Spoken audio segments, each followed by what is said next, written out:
Morning, guys. Another day. We're gonna be working on some other stuff.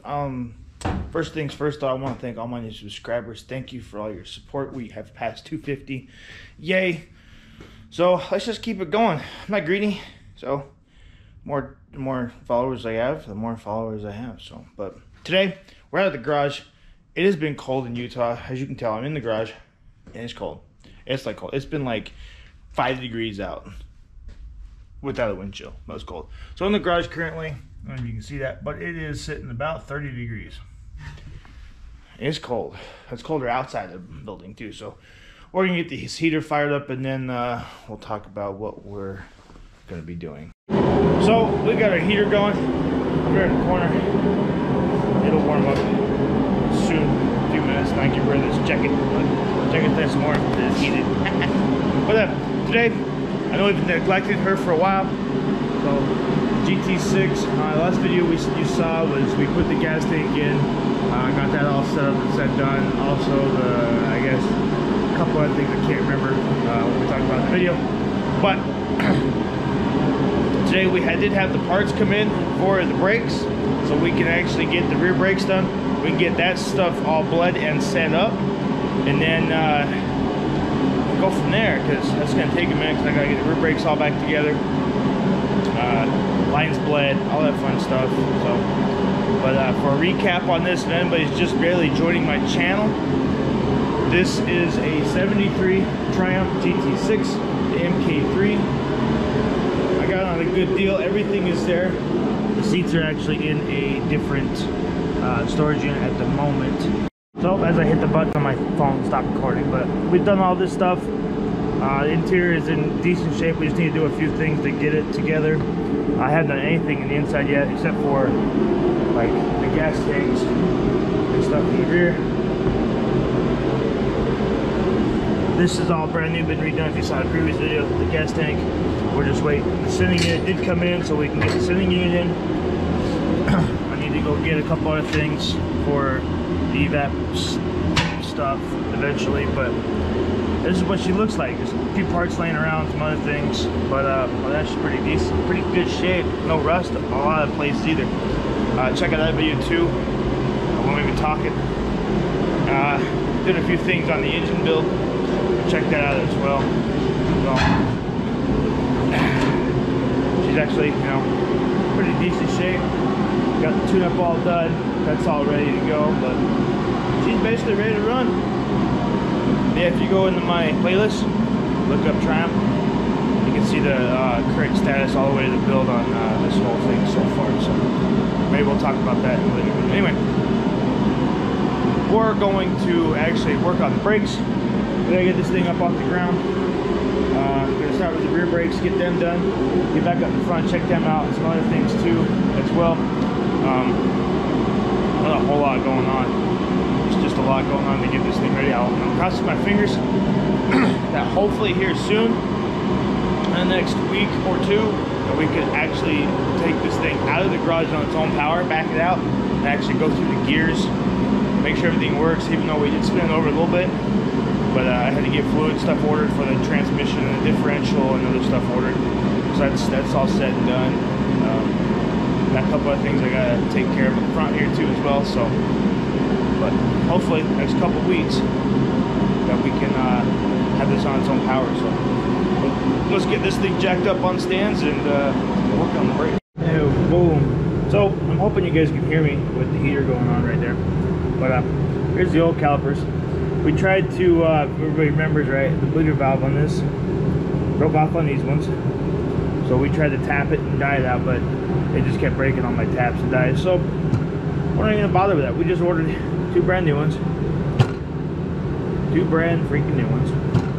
All we gotta do is we gotta take the adjuster off this, off of these guys here, clean them up because of how dirty they are, and then get them onto this hole here.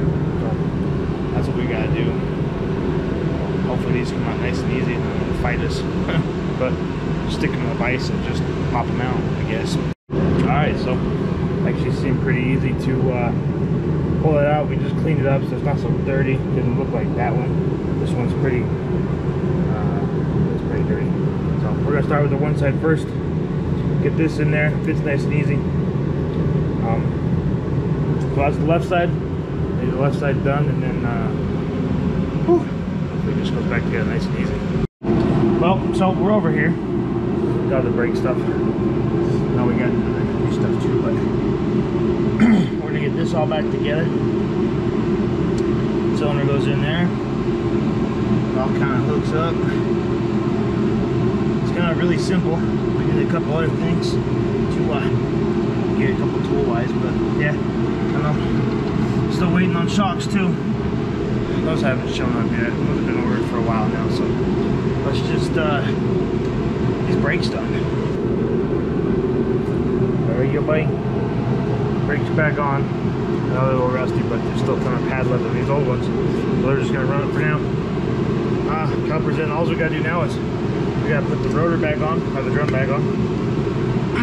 Just this so it has a little bit of a drag to it. We gotta put the brake line back on here for the e-brake and hook up the fluid to that. Put this rubber back over everything so it keeps everything clean. So that's the one side. I'll walk you through, guys, the other side, how I did it. I just want to make sure I had everything to complete this side. So that's what we're gonna do. Just put it all back together and get on the other side. Alright, so how you put these together. On these guys, they got a little indent right there. It's got to go in these little pivot points right there. So slide that in there. These will just kind of hard to do with one hand, but might be able to manage. Maybe. Alright, well, see how, I don't know if you guys can see right there how they fit in there. That just kind of sits flat like that. And on the back of this thing is these little grooves. You can see it through right there. Right there.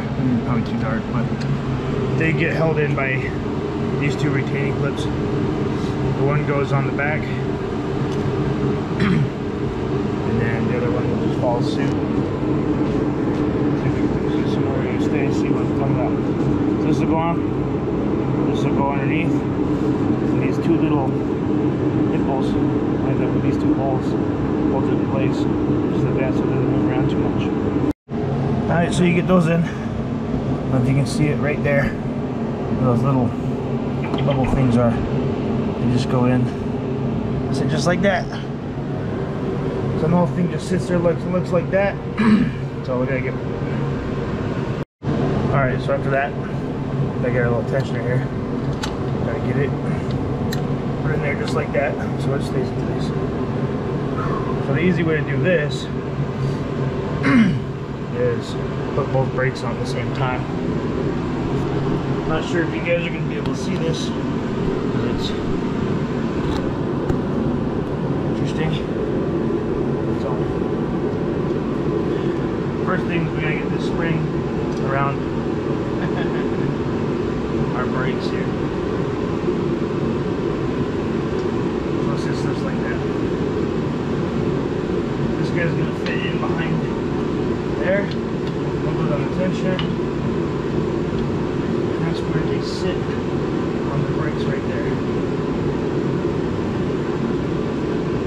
You get a little pin back here in this hole. I'll show you guys. Show you in a second. It's kind of hard to get it. And not a lot of room on this thing.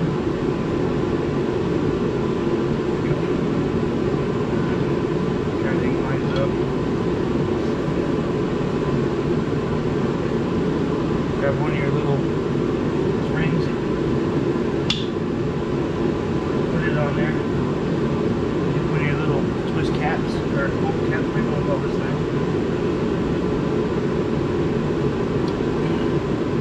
Put a hand to hold it, and pliers, flip it around. So with that, you want this thing cross-eyed from the hole so it doesn't slip out. Just like that. Like I said, this thing just rolls over the brake supply in there right there. Pretty simple stuff on that side. Same thing with this side. We gotta put a little spring on this side, so we'll do that real quick.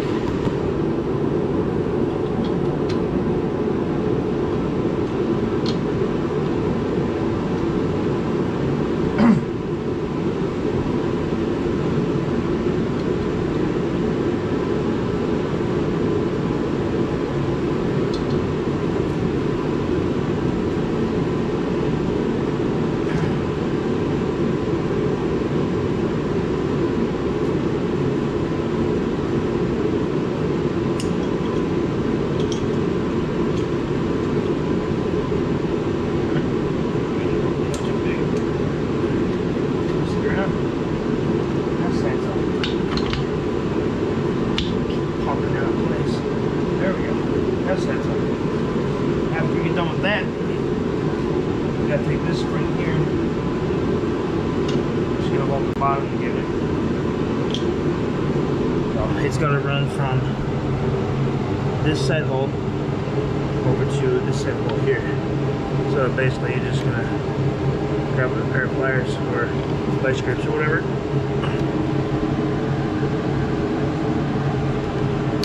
And stretch it out.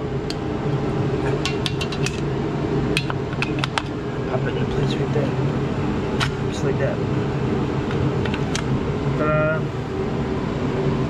And that's a pretty simple, easy brake job. Well, install it. Now we just gotta put, we do have to adjust that to make it tight. We got this guy I gotta put on the back over here. All it does is just kinda covers up all this stuff. Just like that. I don't know, I'm not even showing you guys. Piece of rubber goes right there. And then you can pop the lines back in here. It's kind of hard with one hand.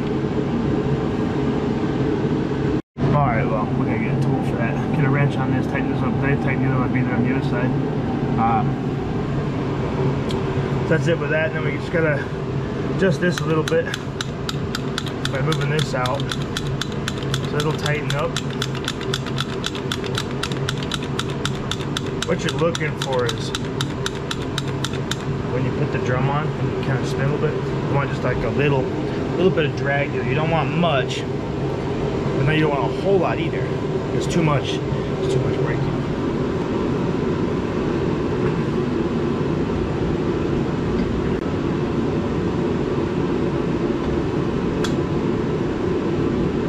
Yeah, I backed it up too far, so we gotta back this up a little bit.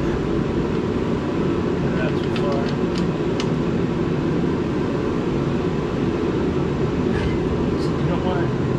Too tight. You don't want too tight so you can't even get the drum on.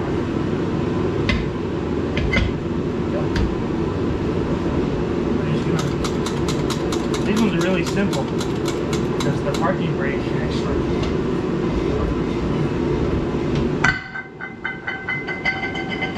Well, that was a drum on the other side. Don't have anything bolted on, so we're just gonna do that right there. And the last step on this side is we got to stretch out the brake here and get that pin inside that hole. Which the last time I did this, when we had the old diff out, was a pain in the butt. So I'm just gonna put you down for now. And so with that being said, right there, we got a new pin. Holding that pin right there so it's not going to come out. It's all back together, the spring's back on to hold that in place. Whew. And then there's the race side. I got to find a wrench, tighten up the hydraulic lines, and then we can start bleeding this. And I'll show you guys an easy way to bleed this without having a second person here. So what we got here to bleed our brakes by ourselves is it's called a one-man bleeder. Basically what you do is, I'll show you here, take your hose, end of it here, you attach it to the bleeder itself and the hole or on the outside of it. And then you just magnetize this to wherever you got near it. This has a one-way check valve in it, so if it back feeds into it, it won't allow air to go back out until you go over and close the loop. It's actually really cool, really simple engineering, so pretty simple to use, really. Also, when you are bleeding the brakes, make sure your reservoir on the brake cylinder is full, and you start from the farthest one from the cylinder, so you go right rear, left rear, front right, front left. Complete it, just so you know you don't have any air in the system anyway. But we're gonna bleed this entire system a couple times anyway, just pump a lot of fluid through it, because I don't know how much is still an old line, so that's what we're just basically gonna do. Since this thing sat so long with no fluid in the brake lines, and they're just drained out, but you can see how the air, the fluid's coming through. We've only pumped it about 4 times. But you see how the bottle is catching it there, which is actually really cool. So we're just gonna let this sit for a minute, go pump it a couple more times, and see what happens. Basically what we want out of this whole line is straight fluid, no bubbles. Pretty much what we want out of that whole thing anyway. No bubbles, no lines, no nothing. So that's what we're gonna look for. So after the right side rear is done, you come over to the left side rear. So you put the thing on the same way, mount something metal. We're gonna loosen that. You're gonna loosen that so it's all set up the same way. And we're just gonna pump it. And we're gonna fill it up.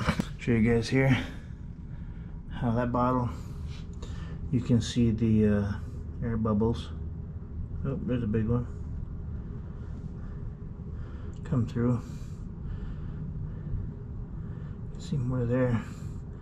What it does is it'll fill up in the air.